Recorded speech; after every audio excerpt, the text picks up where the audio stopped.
It was a cold Thursday morning, January 23, 2020, when Lisbon police were called to a quiet neighborhood on the outskirts of the city. A disturbing report had come in, a body found in a small garage. When officers arrived, the heavy air smelled of engine oil and something far more unsettling. Inside, they discovered a man slumped lifelessly near his car. The name on his identification card read Nuno Ribeiro Tavares da Duna. At first glance, it looked like a suicide. The investigators could find no clear signs of struggle, no immediate evidence of foul play. But behind this quiet death lay a storm about to erupt across continents. Within days, this man's name would be linked to one of the biggest corruption scandals in modern African history, a story that would drag the daughter of a former president from the heights of unimaginable wealth to the depths of global disgrace. Just 4 days earlier, on January 19, 2020, the International Consortium of Investigative Journalists had released an explosive report, a sweeping expose based on more than 700,000 leaked documents. They called it the Luanda Leaks. Inside those documents were confidential contracts, offshore records, and private correspondence that painted a devastating picture of corruption at the heart of Angola's elite. Among the hundreds of names buried in those files, one appeared again and again: Isabel dos Santos. The world knew her as Africa's richest woman, a glamorous billionaire with investments stretching from Luanda to Lisbon, London to Monaco. But what the leaks revealed was something darker: how that fortune had been built, not through innovation or enterprise, but through political privilege, nepotism, and the ruthless exploitation of Angola's vast natural wealth.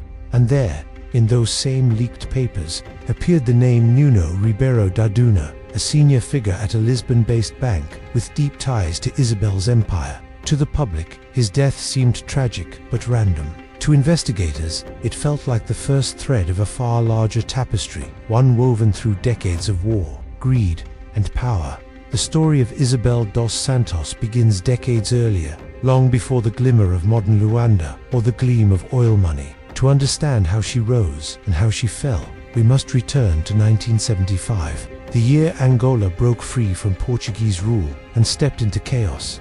In November 1975, the People's Movement for the Liberation of Angola, known as the MP, declared independence with Antonio Agostinho Neto as the nation's first president. But freedom came at a price. Almost immediately, Angola plunged into a brutal civil war. Rival factions, each backed by global superpowers, turned the young nation into a Cold War battleground. The MPLA received weapons and funding from the Soviet Union and Cuba, their enemies.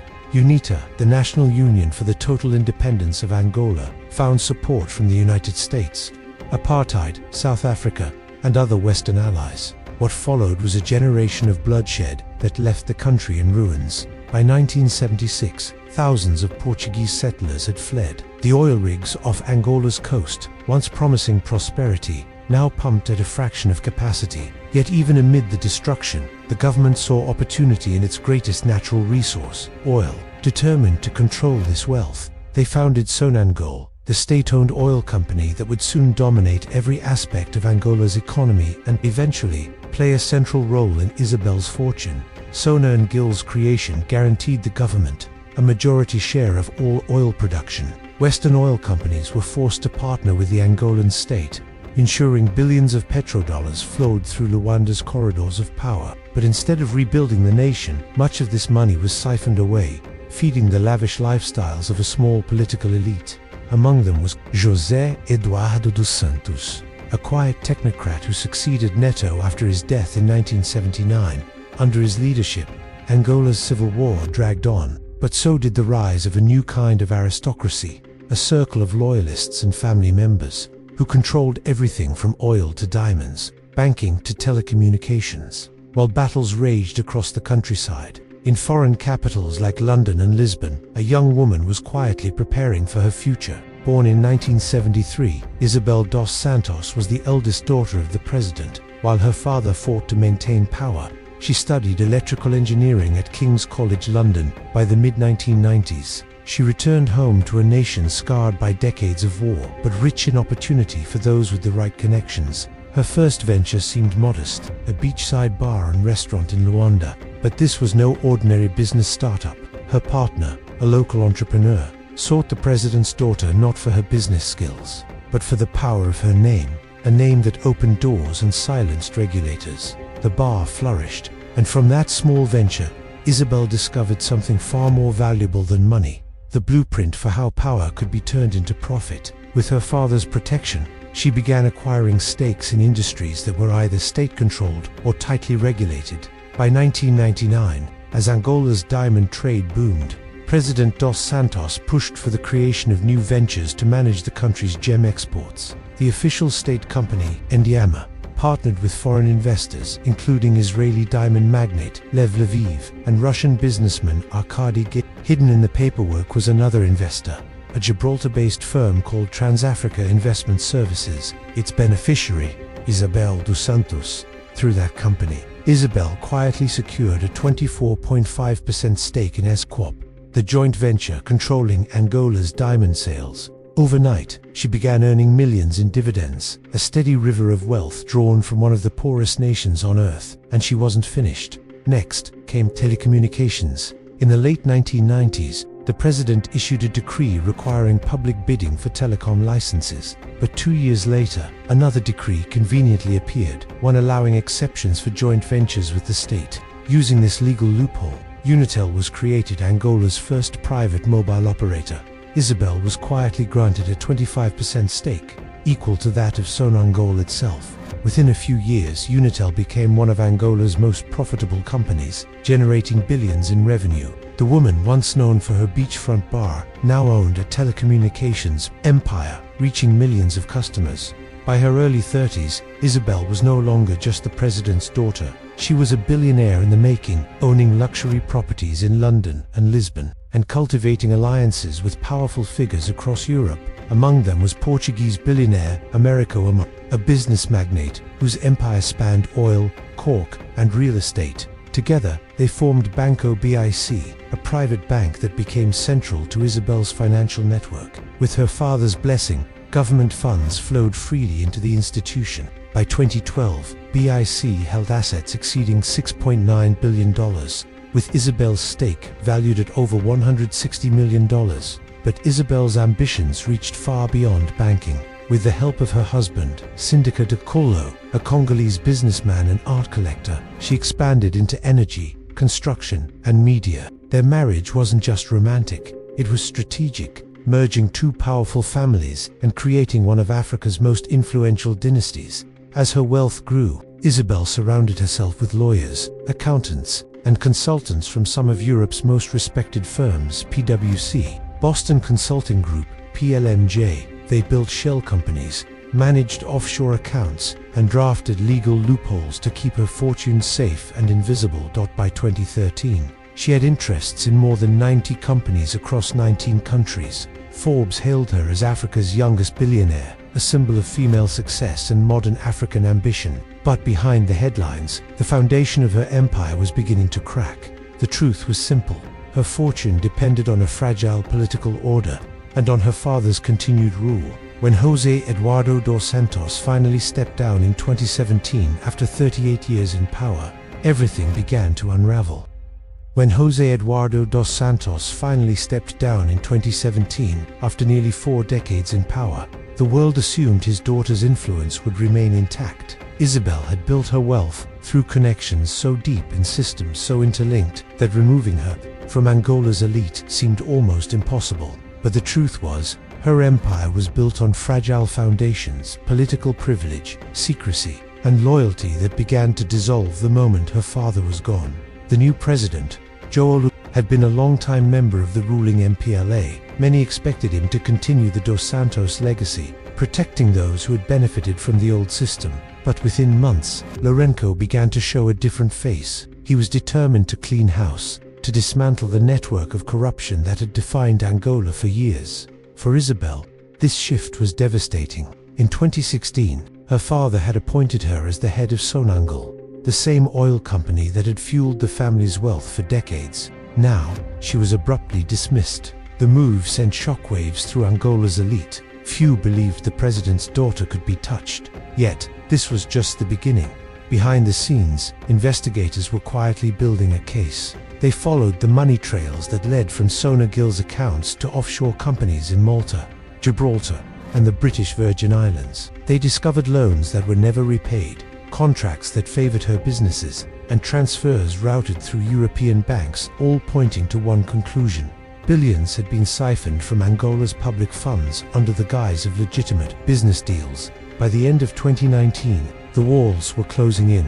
On December 30th, the Luanda Provincial Court ordered the freezing of Isabel dos Santos' personal and corporate accounts. Her husband, Sindika Dokolo, and her financial advisor, Mario Felipe Moreira da Silva, were also named in the same ruling. The court alleged that their companies, particularly Sonangol and Sodia, Angola's state-owned diamond firm, had suffered losses exceeding $1.14 billion as a direct result of their transactions. The list of seized assets was staggering. Shares in Unitel, Banco de Fomento Angola, and dozens of companies linked to the couple were frozen. Mansions, luxury apartments, and accounts in Portugal were all targeted. For the first time, Angola's once untouchable first family was under public scrutiny. Then came the moment that changed everything. On January 19, 2020, the International Consortium of Investigative Journalists published the Luanda Leaks. The report was a bombshell, a collection of over 700,000 confidential files detailing how Isabel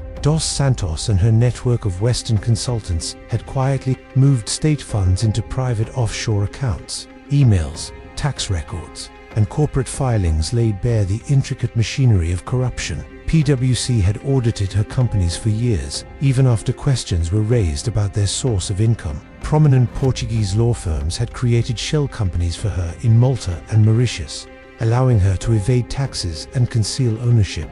Accountants, bankers, and legal experts across Europe had played their part, turning a blind eye as billions disappeared from one of the world's poorest nations. Among the names in those leaked files was that of Ribeiro da Duna, the banker found dead in his Lisbon garage. Just days after the report's release, Duna had managed Sonangol's accounts at Eurobic, a bank Isabel bought. He was also her personal financial advisor. His death, ruled a suicide, left investigators without a key witness who had intimate knowledge of how Isabel's empire moved its money. But for many, it only deepened the mystery as the investigation spread.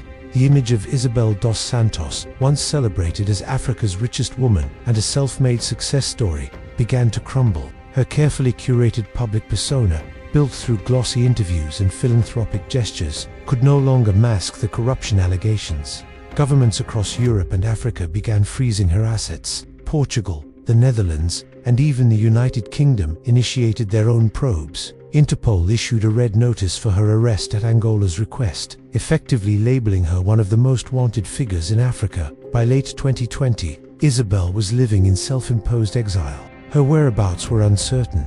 She was rumored to be moving between Dubai, London, and Moscow. Her husband, Sindika Dokolo, died in a diving accident off the coast of Dubai later that year, further unraveling the empire they had built together. Still, she insisted on her innocence. In interviews, Isabel claimed she was the victim of a political witch hunt, a pawn in Angola's new power struggle. She said her wealth was legitimate, the product of entrepreneurship and opportunity, not corruption. But her explanations failed to convince. The documents were too detailed, the evidence too overwhelming. By 2021, the consequences had become severe.